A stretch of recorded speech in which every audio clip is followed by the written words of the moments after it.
On today's show, we have Qadir Shabaz. Qadir started at SafeHouse as a guest, coming to us for services, and he has worked himself into being a nightly volunteer with our impact meals. I'm excited to sit down with Qadir and hear his story. So I'm here with Qadir Shabaz. Yes. Shabaz. Yes. And man, welcome to the first ever SafeHouse podcast. Thank you. Man. Thank you. Thank you. Praise God, to whom all blessings flow. Thanks for sitting down with me today. Yes, sir. Yes, sir. And basically, we just want to talk, man. So Yes, sir. I want to hear your story. Yes, sir. I know there are people out there that would get a lot of value out of hearing your story. And so let's maybe start with now and Okay. go backwards and then come back to the present day a little bit. Okay. But yeah, so you're helping out at SafeHouse these days. Yes. Currently I'm back at SafeHouse working under Miss Carrollton, due to, I would say, mental and emotional strengthening. Okay. I came in probably like 2 years ago when COVID-19 started. Man, Yes. those are some months Yes. because we kept our doors open. Yes. We started Correct. doing nightly meals every night. Yes. And it was you and Um, maybe like 5 other people. Yes. Almost every night. Yes. Now, what brought you to us then? At that point, y'all was having like a job training seminar, and I came in the daytime to register for that. Then the COVID-19 thing hit, so I just stayed over and continued to help and serve the community because I felt at that moment it was a need for others and also for myself.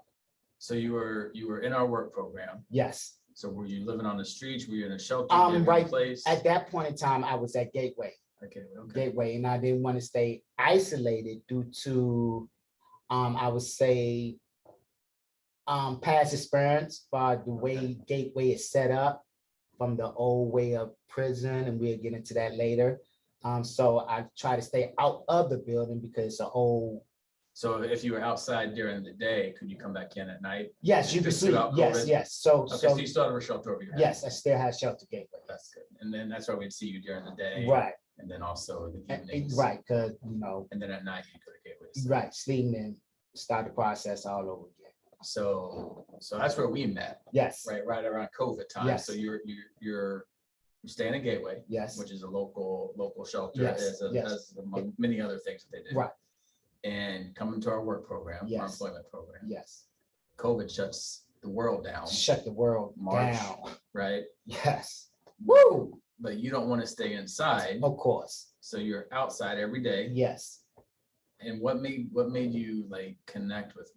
Why are you helping people during this time when the world's at that point we thought maybe the world was ending for Pretty much. for a couple months there. Everybody thought that, and that's when I met the mother of my daughter now, Shantae Johnson. Okay. So we were all thinking like that, and during that time we was not staying together but living together or roommating together because I didn't want to stay at the shelter with a lot of people compared to 2 people. The COVID, that what COVID said do. You don't hang around a lot of people, hang around just 1 or 2 or 3 people, keep your. Okay. So social distance, as they say. So you left Gateway to stay with her. Pretty much. Okay. And that's when we have our daughter, Qadir Shabaz Johnson. Okay. And, real quick, how old is she now? She'd be 2 in December 24th. That's Yeah. beautiful. Beautiful. And you showed the pictures of her. Yes. She's adorable girl. She's a wonderful baby and a wonderful daughter. I could say a lot, but yes, that's awesome. Yeah. Praise God, to whom all blessings flow. So you helped out throughout COVID, Yes. solid 6 to 9 months. Yes. Of the line going around the Yes. street, Yes. social distancing in the line. Yes. Right, people that didn't like the fact that we were still giving people meals, honking Yes. the horns and Yes. videotaping us. Yes. That was a mess, wasn't it? Yes, went through all that. A lot of, I would guess, not knowing. Yeah. When you don't know, a lot of people panic. Right. Or fear. Yeah, fear. So when you don't know, fear. Fear can keep you alive, but it can also keep you stunted. Yes, very much. Yeah. And with that, I just believe in God, believe that you still got to help people, even if you got to buried there. Somebody still, you help to be born. Mhm. Somebody got to help you get buried. That's the way of life works. So I guess that's true, right? You're not born on your own Yes. without the help of someone else. Right, And then when you pass away, someone's got to do something with your body. pretty much. Yeah. And I personally found out that, coming through that COVID-19, that SafeHouse actually provided that for a person that used to volunteer here for a long, long time. If you know a mama, your mama, yes, yes. So I knew her personally, Yeah. and I that's recently when I came back to SafeHouse, Miss Carol, Mhm. what happened to little mama? She explained to me what happened, Yeah. and that SafeHouse did provide her burial, and Well, we didn't, let me clarify. Yes. We didn't provide it. okay, We were there at her ceremony. okay, yes, I I'm think sorry. I think it was, if I don't, I heard someone, local politician Right. paid for her. Right, burial and all correct, that good correct, stuff. yes, I misquoted, So, yes, yeah, so, to make sure credit gets due. yes, credit yes, goes I'm due. sorry, yeah, Um, but I know but still, we were still there. yes, and- and and- that's the important, to be here, Right. to be there. Because Safe House had personally been there for me personally, I've been there for the people that they serve, because I love it. I'm going to continue to do this till the day I die, because it's the law of life. So where are you at now, Qadir? Do you have your own place? Or Yes, yes. I currently have my own place off of voucher, housing voucher, Okay. due to I would say disability, mental disability, Okay. emotional disability, unfortunately. Are you on temporary disability or are you on permanent? I'm permanent unfortunately SSDI? right now is permanently due to the relationship of the mother of my daughter. Yes, I've been traumatized with that. Don't want to get into that, but yeah, we all been traumatized, and I just been diagnosed for that trauma. A lot of people don't want to be diagnosed with mental health because it's a fear that something wrong with you. But I say, if you know your arm is broke, go to the doctor, get it fixed so it can be healed. Right. And actually, when it healed, your arm actually is stronger. Right. But some people in life don't want to come to that consciousness.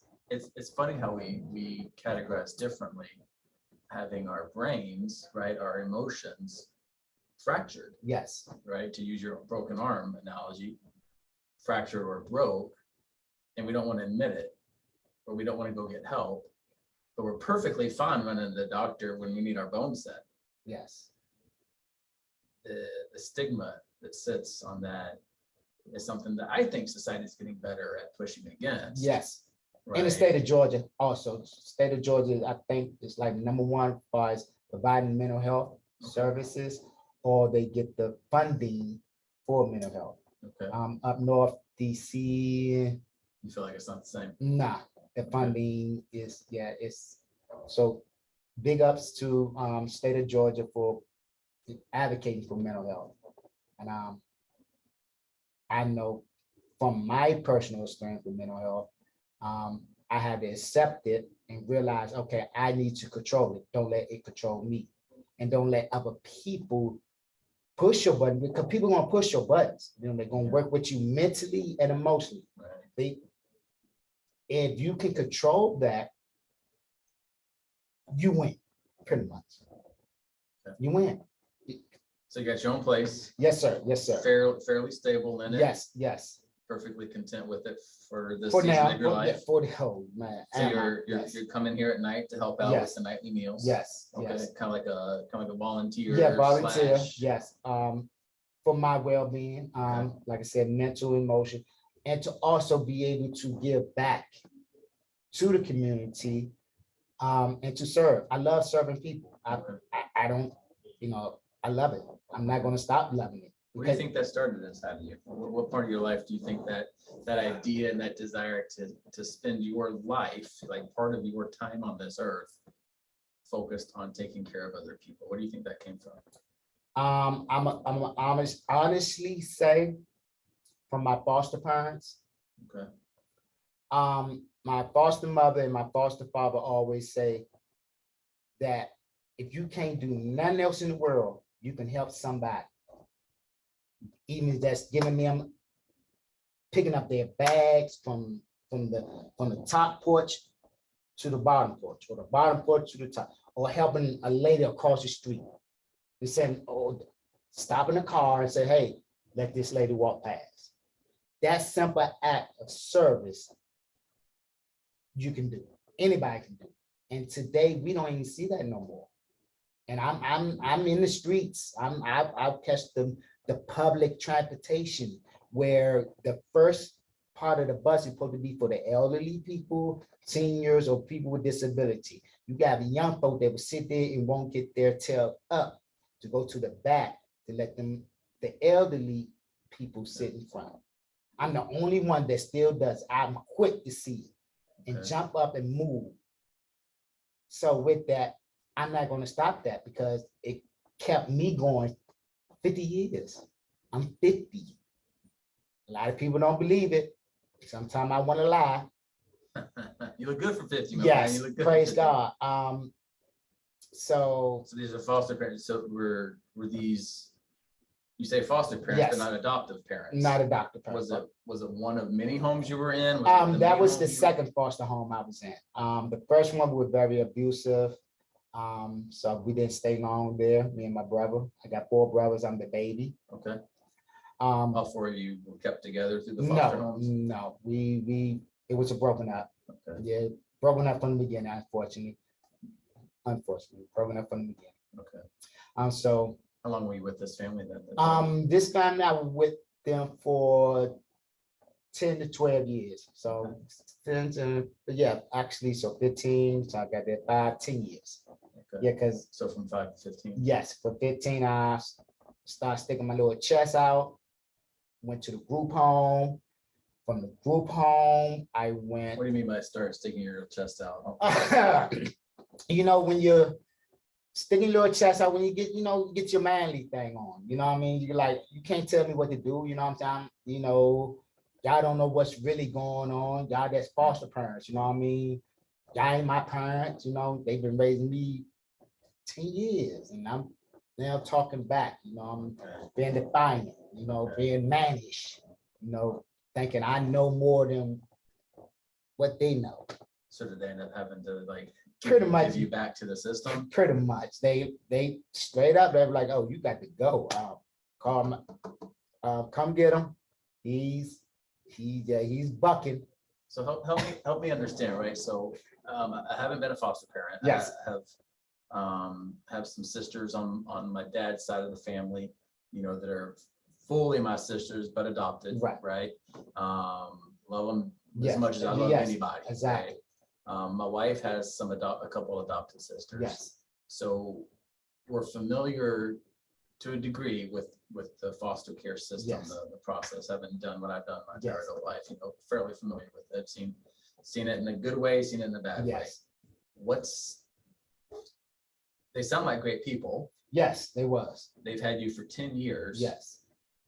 What's the thing that makes them call and say, you got to come pick this kid up? Because in my mind, right, I think there's always a way to overcome whatever obstacle there might be. I don't want to sit in a seat of trying to chastise or judge them for what they did. I'm just curious, what was the breaking point? Me talking back. That's been not following orders.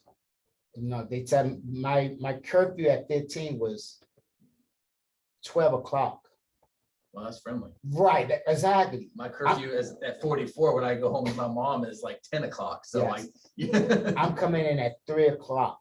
Okay. What is a 15-year-old, even now at 50, what is a 15-year-old out 3 o'clock in the morning? Okay. There's no common sense reason why a 15-year-old should be out 3 o'clock in the morning. So there wasn't a breaking point.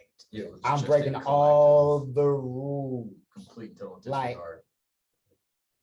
where I'm talking back, like, Okay. I'm, yeah, Did not they- throwing the fingers up, but pretty much saying, Yeah. then put them in out of, trust me, if I did what I did back then, now I'll kick myself.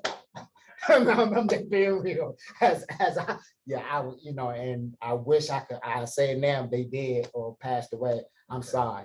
Yeah, I was dead wrong. Were you able to reconcile with them? Yes, I went to prison. What age was this? 16. Okay, so you got sent to a group home at Group- 15, 15, pretty much was in prison at 16. and then okay. So I'm probably like Southampton. So I'm about 4 years into my prison system. This Okay. 25 years I got to do. Okay. Yeah, I'm charged as an adult. When you reconnected with your foster parents. Yeah, on the phone. This from the phone. Okay, but 4 years into being in the Yeah, prison. incarcerated. So She's about still 5 years after you talked to them. right. Okay. Sentence and boom. How that conversation go? Ooh, pretty much I confessed my sins and it was like, hey mom, how you doing? You called them all? Yeah, of course. Okay. Yeah, call her mom now. I want to say because my foster father passed away. I was out for that. And I Okay. got pretty much locked up after my foster father passed away. So about after, like I said, 5 years into the incarceration of a 25-year sentence, I called her and told her pretty much it wasn't her fault. She did everything right. As that song, when she entered into heaven, God will say, thank you, your trust. Well done, my good and faithful servant. That part. Okay. Yeah, she got that. Okay. And I told her that. And and it wasn't her fault, it was me. Me. You did everything right. So please don't never go to sleep. Where did you go wrong? You went all the way right. And that's one thing I think my character have brought me so far in life. Even when I stand up in front of the judge, I've learned if you take responsibility for your own bullcrap, people will understand that more than trying to sit there and tell them about some bullcrap. That's good. And I always remember that principle. And because I've come to find out my family have been in the White House to the streets. Okay. So I know relative from the streets to the White House. Okay. We're gonna get to there in a little Yes. bit. So you call her or she calls you? Yes. No, I call her. I You can't. call her. I'm in prison. You're in I have to prison. call. We got to call collect. Thank You got to accept this call. you for that. Thank you for that. Thanks. So Yeah. you call her, she accepts the call, Right. and you tell her that. Yes. How does she receive that? You heard the crack in her voice. And if you moving in the chair, Say crack we're getting right here. and it made me feel good to know that, okay, I am a good person. It meant the world to her. Of course. That's good. Of course. Of course it did. Were y'all able to reconnect after you got out, or she passed? No, away she before you passed away while I was in prison. Unfortunately, I did 18 years because they was older. So when they was in their 60s. They were retired actually, because my foster father retired. So at 5, when we get to him, he's retired. He's got gray hair and every morning 6 o'clock, cup of coffee. He can, 7 o'clock, no. He's up at 5 o'clock every morning. I never heard an alarm clock. I heard his footsteps. So. Okay, so you got her on the phone, y'all spoke. Yes. So let's go. So what you haven't told us yet, why did you go to prison? What happened? Oh, man. So you're 15, you get put out of your foster parents' Yes. house. You go into a group home. Yes. You start acting the fool, or now you no longer have that covering. You've already been acting the fool. Yes. What is? I got with some individuals who was older. I was looking as a young person, we want to be accepted by anybody at this time. And got with some drug dealers. And these drug dealers was me. They look in your eyes and they say what it is what it is, with no remorse. With me, I do have remorse, and I have a conscience. Some people that don't have conscience. Got with them, and some rival individual robbed me. Okay. So if I'm the lieutenant, if you give me something, when the owner come back, they want it, even though you got robbed in the street sense. Right. So I had to counteract because I didn't want to deal with them, the people with no conscience. I know y'all ain't got no conscience, so I got to handle it. Right. So in layman terms, 3 counts of attempted murder. Okay. Because I didn't want to get murdered. The fear was, okay, when they come back to me, I ain't got their money, they gonna kill me. So you attempted like a preemptive strike. Pretty much, I'm gonna kill the people who robbed me to let them know, okay, I tried. And fortunately, they came to not prison, to the jail when I got locked up, because they found out when they got back, okay, where's Lord Shard? He's locked up. Why? Because he tried, they robbed him, he retaliated, and he's locked up. So they came to jail, gave me the thumbs up. I did my 18 years and learned from that. Okay. So what help me understand this. So they came, you're in jail. Yes. Attempted murder. Yes. You got 3 counts. You got caught. Yes. How whatever that looked like. Yes. The guys that were on your team, was this gang affiliated at all? Or is Back it in like them, just boys on the block? yeah, Kind of thing? boys on the block. Okay, so yeah. the guys that were part of your crew, yes, you still owed them what you owed them. Yes. So no matter what the reason, there are no excuses. Right. Right. And so they came to the jail to show you, hey, we're good. Yeah, pretty much. You don't gotta worry. Yeah, because Okay. pretty much. Okay. Yeah. We saw that you tried to take care of business. Yes. Okay. Yeah, you're a thoroughbred. What would that feel like? At the time, cool. It felt like, okay, I like I made the right decision. And unorganized, I guess, homeboys type of way. I guess I don't know, 18 years later, I don't know. I can't say how I felt. I guess I felt good that I wasn't going to die, I guess. Okay. Like I'm alive. I like, okay, I ain't got to watch over my shoulder. I don't owe nobody. I guess not owing a debt collector. Okay. I guess, I never owed a debt, but a street debt is worse than Uncle Sam debt in my world. Yeah. I'm sorry, your world might be different. That is if you enjoy breathing it. Right, exactly. Right. My debt to the street is worse than Uncle Sam debt. Okay. He ain't gonna kill you. He might do some time. We ain't gonna kill you. Yeah. So I guess I felt okay. Good. So I don't think I asked, where were you raised? What city, what state? I'm Washington, D.C. But I did my time in the state of Virginia. Okay. Yes. So actual Washington, D.C. Washington, or D.C. like one of the surrounding? No. Washington, D.C. I am born in Washington and raised in Washington, D.C. Okay. Not the outskirts, not Maryland, not Virginia. Washington 202. Okay. Yes. And you're in prison there in Virginia? Yes. I crossed the line pretty much to sell drugs, pretty much. And that's when that transaction happened. So, okay. So it's international. And you could call it international, but 45 minutes away from the city. Okay. So it's like me, Atlanta, me going 45 south to sell drugs. Okay. What was that population, like the international population? Fredericksburg, Virginia, whatever that population was, small country city, okay. Fredericksburg, Virginia. Okay. I thought I was slipping in them, tougher than them, oldie country, Bamas. Okay. So me. So your second foster home is at 5 years old. Yes. Your parents, your biological parents. Do you know anything about that? Yes. Mommy, love you, Mom, and you rest in peace. Raised in a church. My grandfather on my mom's side was a pastor. Okay. Unfortunately, she was the black sheep. Okay.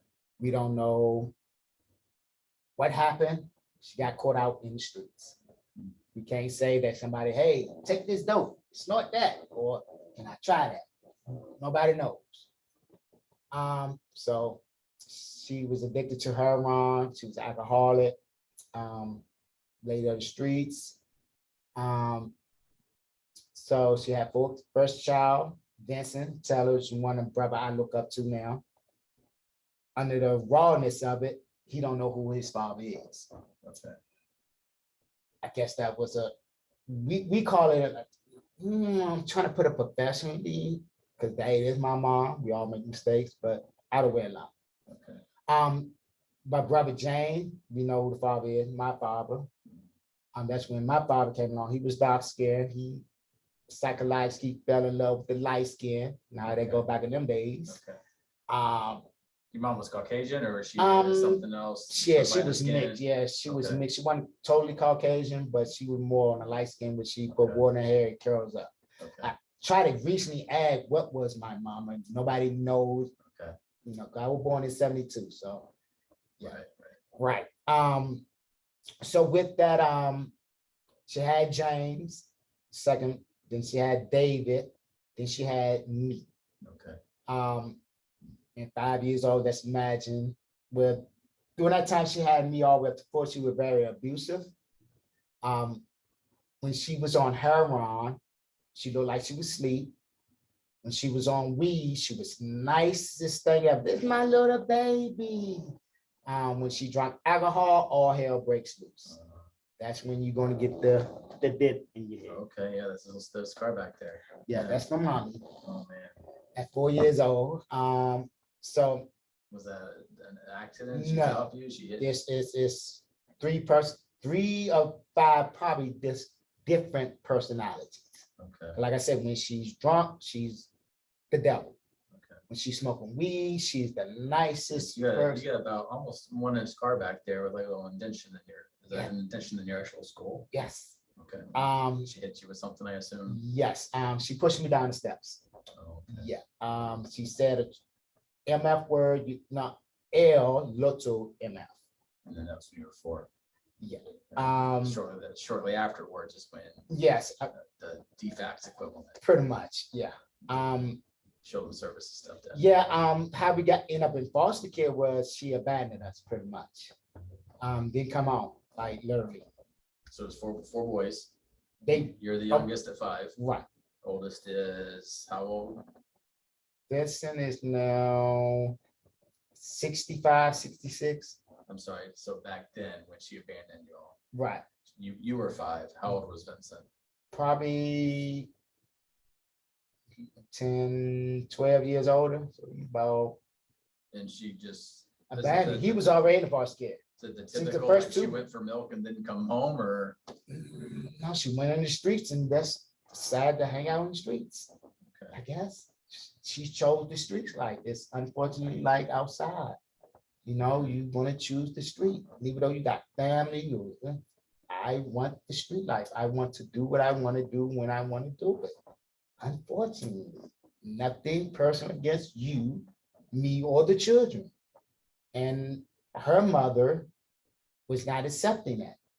If you're not married, because she was, Christian household, they had an image to uphold.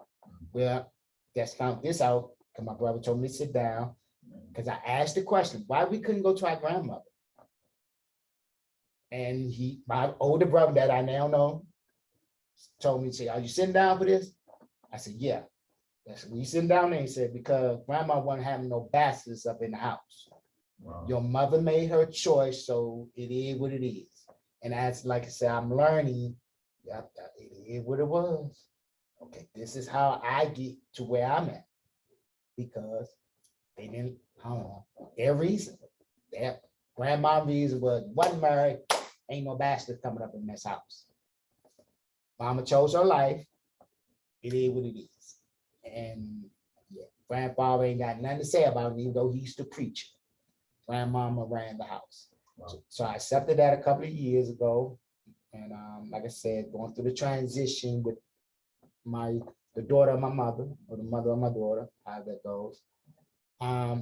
Yeah, I'm learning that, okay, it's nothing personal. It's how we were raised and what been programmed into our brain, what we see and what we perceive. And once I realized, okay, it's nothing personal, that's when I started changing. In how I look at people. It's nothing personal against you. They ain't doing this because it's something within them that makes them react. Good. Right. So that's For me, I want love. So when I react, I'm reacting out of love, not hate. Okay, hurt people hurt people. Love people love people. So no matter how much I'm going through, I want, okay, when he give it, he gave it out of love. You know, because it is what it is. What's in will come out. Whether you drink, when you drink alcohol, that's gonna come out. When you smoke weed, that's gonna come out. So all them traits of my mom was in her. When she smoked weed, nobody could do no wrong. Okay. But when she drank that alcohol, everybody was damn. Get out the room. It's time, it's time to pack it up. Let's go. You're saying how your mom, right, out of the heart, the abundance, out of the mouth, the abundance of the heart speaks, Yes. right? As scripture talks Yes. about. So you're in prison, Yes. doing 18 years. Yes. Talk to me about that a little bit. What's that? I've never been to prison. I've only been in the back of a cop car once. It was a long time ago. Yeah, you got lucky. You got blessed. You got blessed. Yeah.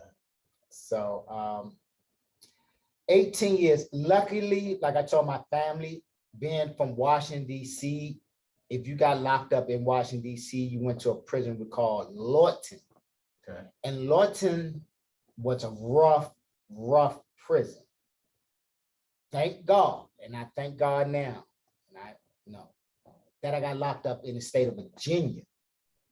Virginia prison was more, not softer, but more calmer. Okay.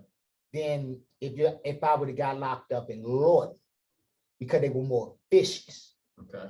Just like if you get locked up in California, you can be a white guy who love black people, but if you go into California prison and you white, even though you probably got a black girlfriend, you love blacks, you got to have to join the white gang.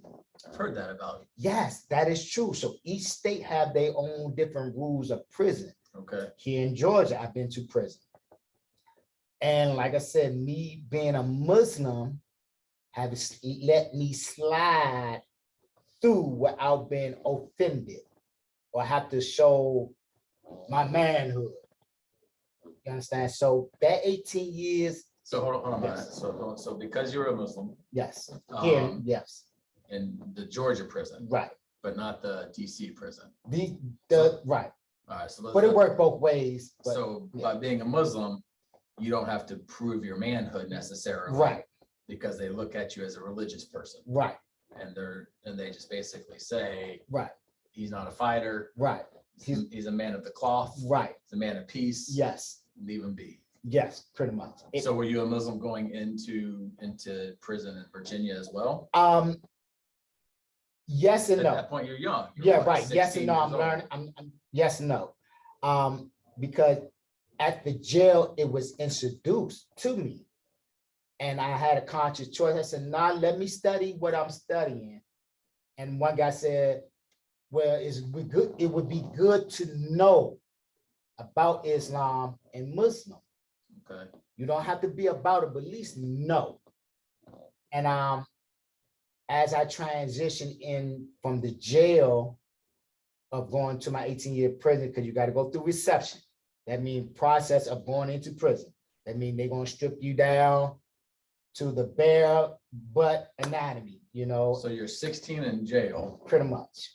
How old when you go into prison? 17 going on 18. After court and everything. Yeah, 17 going on 18. So at the age of 16, you retaliated against people right that stole from you. Yes. And then your retaliation. Right. At a 16-year-old, you get sentenced as an adult. As an adult. Yes. For 25 years. Yes. Your sentencing is when you're about 17. Yes. And then for 17, March, still a legal minor. Yes. You then get shipped to the actual prison. Yes. I'll never forget that day, March 23rd, 1990, the day the crime was that I did committed. On a 25-year sentence. Yes.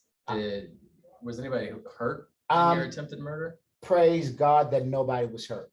Okay. But the attempt was made. The attempt was made. Yeah. Unfortunately, the attempt was made. I'm not a lawyer. I'm not a judge. I don't pretend to be one. I don't even play one on the internet. Right. Right. They say, right. That sounds a little rough. It was, but 16-year-old kid, yeah, acting out, making us do bad decisions. Yes. Right at 16, you know what's right and wrong. yes, somewhat, And right, not but, and and you're still a kid. yes, And now you have to spend the next 25 years yes, by sentence surrounded by Men. men. who have already probably been down Man, 5, 10, so they already got at least 5 years ahead of you. so what's your mind space, right? So you're getting shipped to prison. You're still a kid. You're 17 years old. I'm working What out, are you thinking? working out. Okay. I'm Hey, pushing you're a small statured guy. How Right. tall are you now? 5'2", You're 5'2". Okay. and at You my probably weigh $130. man, right on point, right on point. Yes, I just weighed myself. Yes, Okay. yes. But back then you didn't weigh. No, I got up to like 170 because I had to. Like I said, Was that years into prison? yes. Okay. So, but you're going in at 17. Yes, You're 5'2".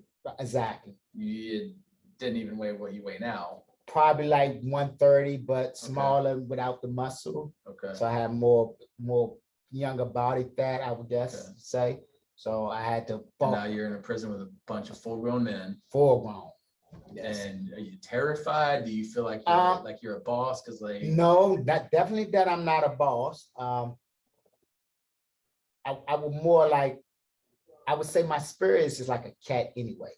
So I'm more ears up and be very observant. Keep people at a distance. You know what I'm saying? Because Okay. everybody bigger than you, like a cat. You gotta boo. I'm not I'm not no dog. I ain't got no boo boo. You have some scratches in me. So that's the way I thought, yeah, I thought like that. Be observant, that's watch and learn. But you're not terrified at all. You're not like, oh crap, what's gonna happen? You're Yes and no, but when you seen what I've seen coming up in the street, okay, when it comes in front of you, then you have it. you're already desensitized. Yeah, don't but scare yourself before it actually happens, pretty much. Okay. And you know what I'm saying? You're like, oh, don't. So there's an emotional maturity there Right, that to the outsider, right, they don't even see it. right, exactly. Okay. Yes, I'm scared as fuck. Don't Okay. get it twisted. I'm shaking. It have been some encounters where a shank was pulled out on me, and I have to negotiate. Let's say it like that. Negotiate my life, or negotiate you not sticking that shank in me. We got this is in prison. Yes, this is like a sit down negotiation. You got the gun, and I'm trying to convince you not to shoot that gun. Okay. Real talk. Like, yeah, okay. So a lot of things you didn't sign up for. Of course not. Happened in prison. Yes. Okay. And so you're sitting there for 18 years. You're in the same prison for 18 years? No, luckily, listening and learning, I've learned to move around, couldn't make time go. So 3 years here, 3 years here, do good here, move on to Do you another. put in a request to move around? Yeah, of course, yeah. Okay. We call it annual review. Annual review. And then And that you can request being moved. yes, that's okay. How you been doing in this good year? Oh, no charges. Oh, you following rules and regulations. Okay. You know what? Since you following rules and regulations, that's our obligation. Now you can move on to a less security. You're not following rules and regulations. You want to be a badass. Okay, we'll move you to a high security. Okay, so you behaved. Got to if you want to. And you survived. Yes. You did what you had to do to survive. Pretty much. Let's wake up tomorrow. Yes, sir. Okay.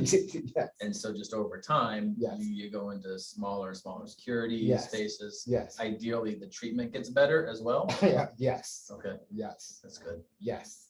And for a smart man or a smart person, that's what you want in life, right? You know, wake up tomorrow. Yeah, you want to wake up tomorrow at least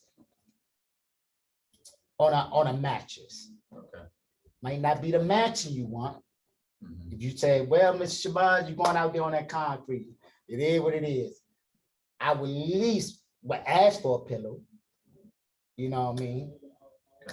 So let's fast forward 18 years, Yes. right? You're at the end of your sentence. Yes. Or you're about to hit parole. Yes. You have to sit in front of again, never been in prison, right? So Yes. so all I know about prisons are the autobiographies I've read, Yes. right? Interviews I've seen, right? And movies, right? So do you have to sit in front of a parole board? Yes. Like, there's 4 or 5 people up there that look like. In the state of Virginia, you sit in one interview, like I'm doing now. They ask you a question, they check over your annual review, your yearly review, what you've been done, the progress or not progress, and they go back into a board and they sit and pretty much discuss your case. Did you get out the first try? No, they turned me down all the way to the gate. I matched what they call parole out, meaning 18 years of the 25, because that's your good time you earn. How early could you have gotten out? If I'd have been a good boy, probably I could have did 7.5 to 8 years. So you could have done 10 less years. Right. If I was as a 16-year-old who retaliated against people in an effort to show the people that were going to retaliate against you that you took it serious, you could have gotten 10 years out earlier, but they didn't let you. No, Part of it because of maybe some things you were doing. Yes, I didn't follow. You said you weren't perfect. Right. I don't know how anyone's perfect in prison anyway, but that's not for me to judge. So you said an extra 10 years more than you had to. Yes. Okay. But you were good enough to get to smaller and smaller security prisons. Yes, and like I said, when you make not good decisions, you know, and I didn't make a lot of good decisions in prison because of fear, reacting, not having that emotional intelligence, thinking too much, not giving a hoot, because sometime in your bed you just F this, you know, because sometimes you're religious for 2 years and the religion is not working out for you. So now you just want to go out in the yard and smoke weed. So it's different. It's just like us, right? Outside now, right? Yes. You have seasons where you're highly motivated to do good. Exactly. You have seasons where you're highly motivated to read your Bible, to pray, to potentially go to church, right? You're Muslim, to go to the mosque, right? Yes. And then you have seasons where you're like, you know what? I don't care. Exactly. But the problem is inside that I don't care mindset causes actions to sit on a piece of paper that then the parole board looks at. Yes, correct. Okay. Yes. And now you're stuck for an extra 10 years. Or an extra year or extra 3 years, depending on collectively. Yeah, depending on what's going on. For me at that time, I was going up every year. Your case might be more serious, whatever. You might see them every 3 years. But they kept you in there as long as they could keep you in there. Pretty much. You paroled out. Yes. Respectably. And I say respectably because I'm real with myself. If I wasn't ready to get out. Okay. I'm being honest. Because even when I got out, I was institutionalized after that 18 years and stayed out 2 years and went back off my own institutionalization. So you get out in Virginia. Who picks you up? I was dropped off when you walk out that day. Do you walk out like they do in the movies? Or no. I was paroled to a hotel because I didn't have family. My mom passed away, dad passed away, so I didn't really have family to come out to. My older brother. My older brother is family man. He married, 3 kids. Shantae's older, and then Vincent, and then Kiana. So you just can't just move people up. You know, I just did 18 years. I just love you, bruh, but just can't just move you in my house. And you understood that. Right. Sure. And I don't run it. I just work and pay the bills. Linda run the house. You got to go through Linda, the wife. Don't you got to consult with your wife? Did you? A healthy home works together. So a decision was made. Okay, let them get out. So you go to a hotel. Pretty much. And then do you get a job straight away? Do you stay in the hotel for an extended period? Yes, got a job. Let me say, when you come out with a little bit of muscles, You know, they'll work you, but in prison, you only work for like 4 hours, maybe 6 at the most. Out here in the real world, yeah, labor is totally different from inside labor. So you get a job, you keep your head down, you do work for a Yes. while, for a season, Right. and then what happens? Like, A couple of years into it, I would say that's too much. You know, 'cause in prison, you're dealing with 1, 2, 3. In this world, you're dealing with 1, 2, 3, 4, 5, 6, 7, 8, and we're gonna throw them up and jump. They're not even in that order. Right. And then you're like, and that's real. That's real when you've been down so long. This is a natural cause, psychologically. You've been trained as a 1, 2, created right. being, as a human, Right. to follow 3 steps every day. Pretty much. And now all of a sudden you have 17 in life, right? Yeah, 71, right. and they're not even in that order. That's not And you have no caretaker per se. pretty much. Okay. And then you just start making You stupid from decisions. the ball. What happened? Like, Okay. and then you analyze yourself. You start selling drugs, you start using drugs.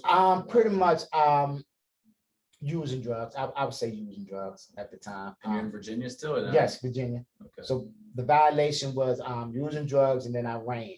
So I got a sconder. Okay. Not putting up parole because I knew she was gonna piss me. And you Oh, excuse me. You failed the drug test. Right? Yeah, so I was like, F it.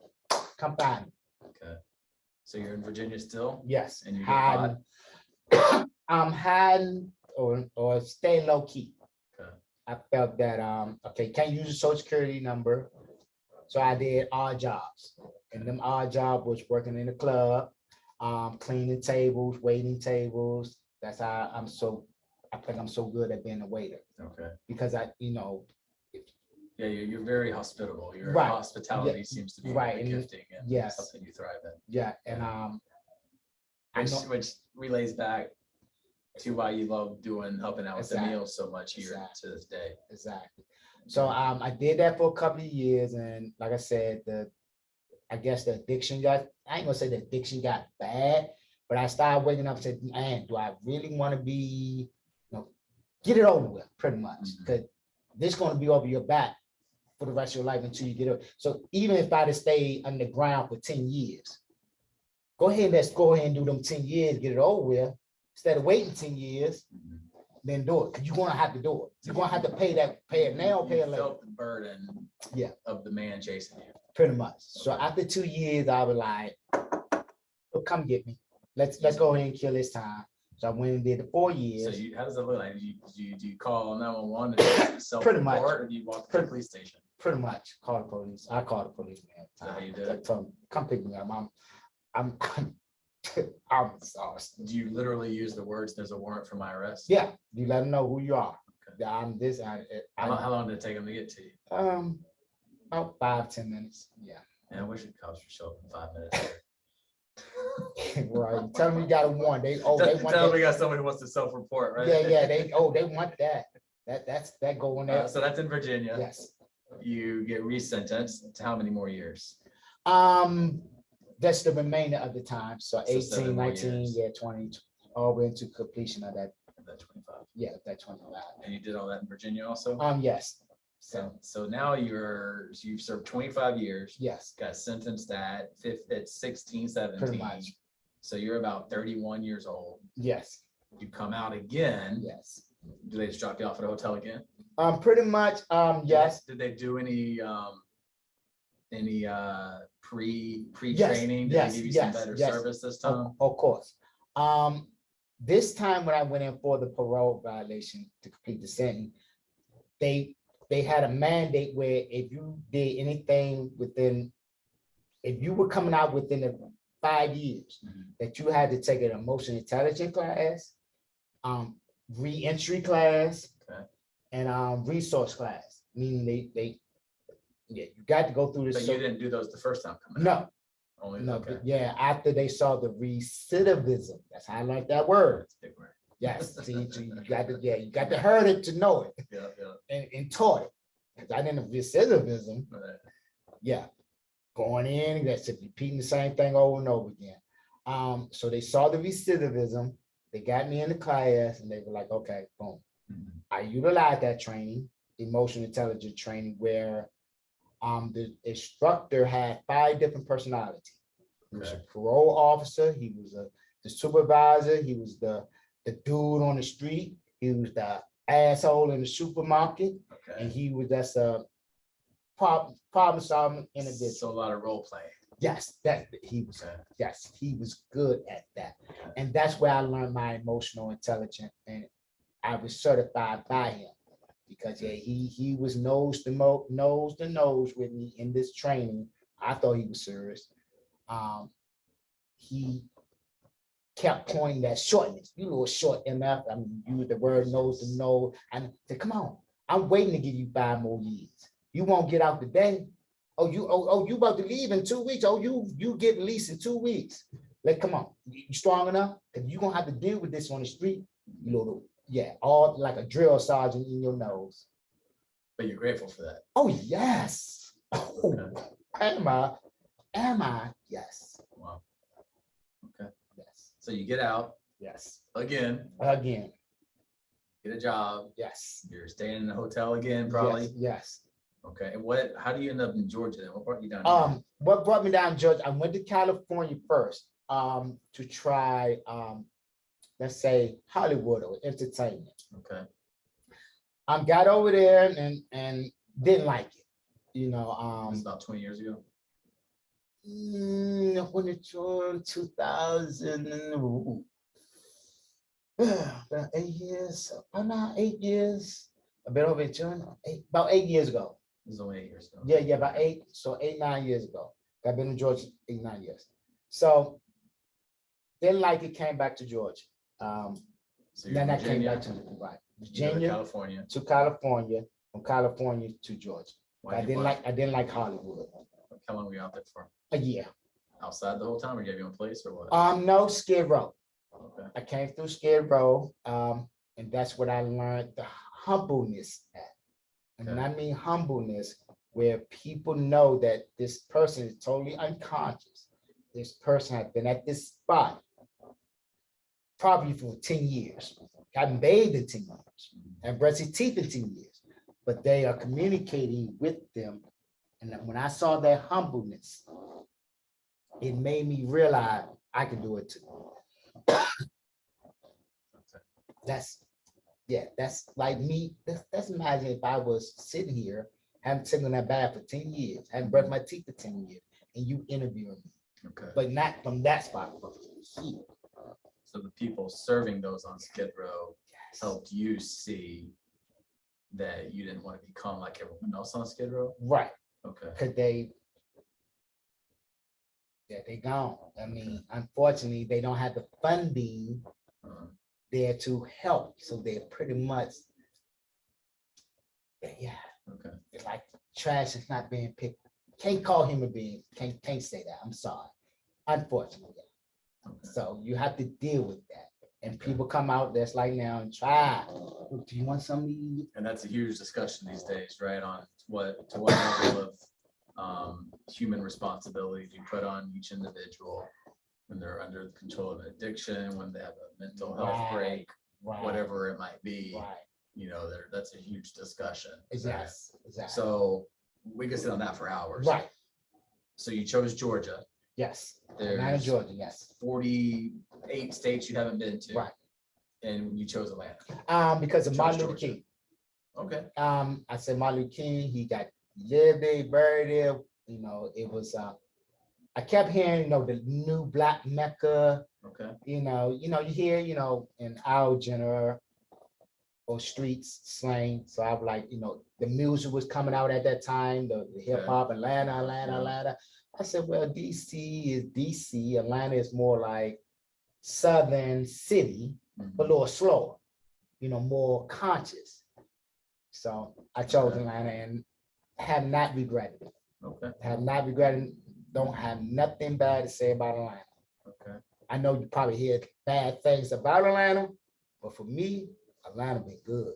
So how do you get here? You fly, bus. Pretty much I went to Skid Row and asked for their services as far as getting a ticket. Like relocation? Yes, relocation. Okay. Did they just send you out here? Did they contact someone first? Actually, they do the same process as I have somebody to contact. Okay. I didn't know nobody out here, but my niece still called, said, well, he's coming to Virginia. And I stopped in Atlanta and didn't go to Virginia. So she said you come to Virginia, they Yeah. bought you a bus ticket to Virginia, Yes. to Atlanta, Yeah, and you just dipped on Atlanta. yeah, pretty much. Okay. And I don't regret it. Like I said, Atlanta been good to me. So about 9 years ago, 8, 9 Yeah, years. yes. Of those 9 years, how many of those years have you been stuck sleeping outside? When I first got to Atlanta, also, I was pressed for money because I didn't have no money. And I got up into the forgery. Okay. Guy asked me for my ID. I did the ID. I was conscious, but I didn't care. He wrote me a check. I suspected the check could have been fake, and it was fake or forged. I didn't question it because I needed the money.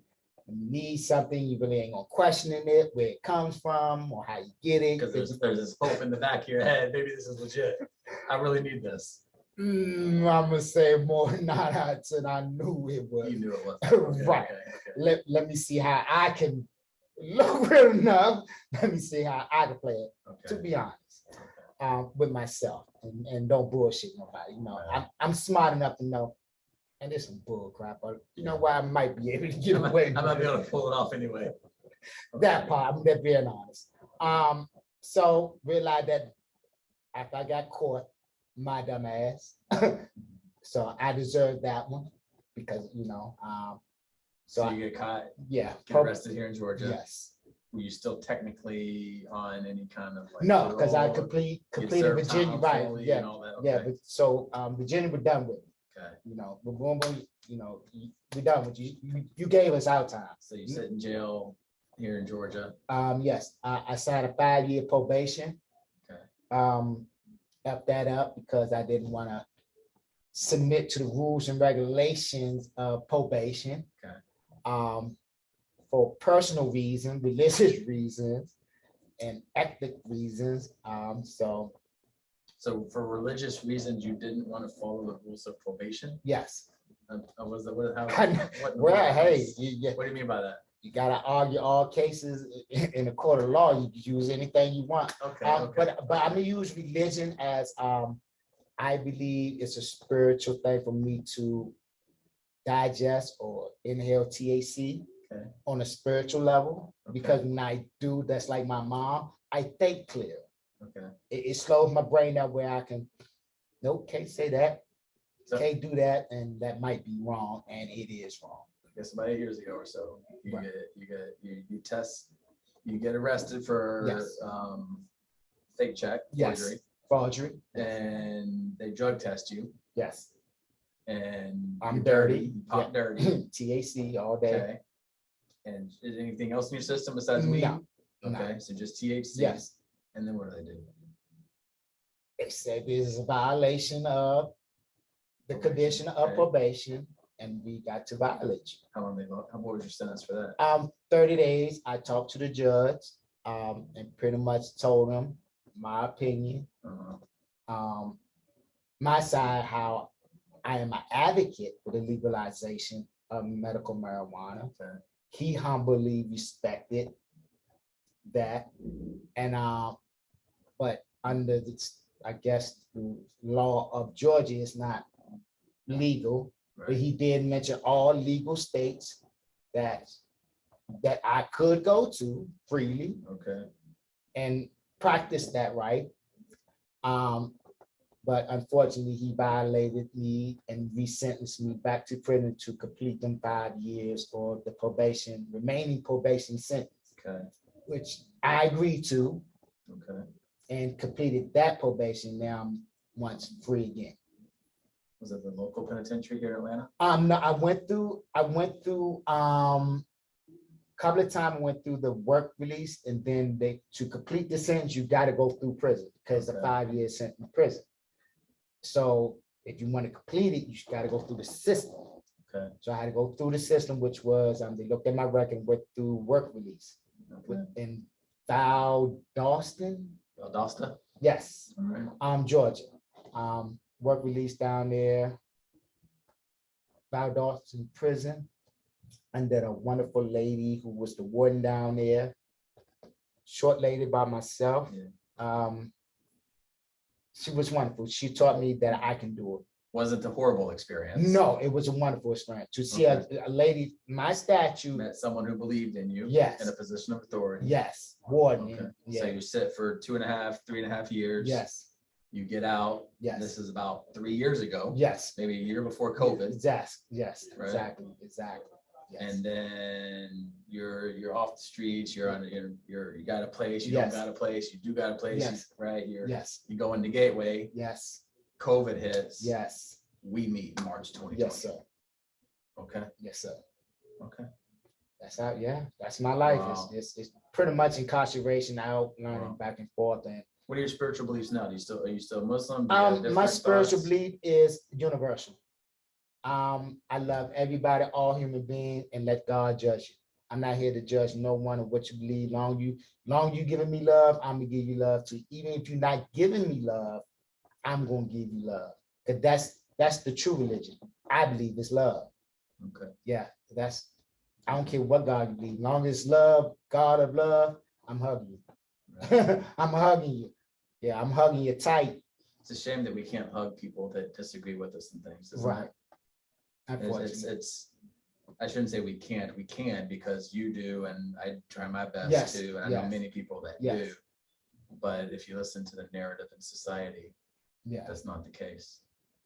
That's not the case. Unfortunately. Yeah. And I want to love you no matter what, because I can't judge you. Okay. I can't. Only whatever created this existence, whatever God you believe in, it gotta judge you. I can't. You know what blows my mind a lot of times in the Christian space, right? Because I wholeheartedly believe that Jesus was who he said he was, Yes. right? Yes. And even Jesus himself said, "I'm not here to judge." And if Man Jesus, himself. who lived the perfect life, Perfect life. says, "I'm not here to judge," Yeah. who in the world are we? So I really like your perspective of let's just love Yeah. and let's just hug. Yeah. You know, Pretty much. that's great. Yeah. Well, Q, thanks for your time, man. Man, thank you. Praise God, to whom all blessings flow. I give no credit, but to the credit of the Almighty Creator. It's awesome. Yes, sir. It's awesome. Appreciate you, man. Thank you, sir.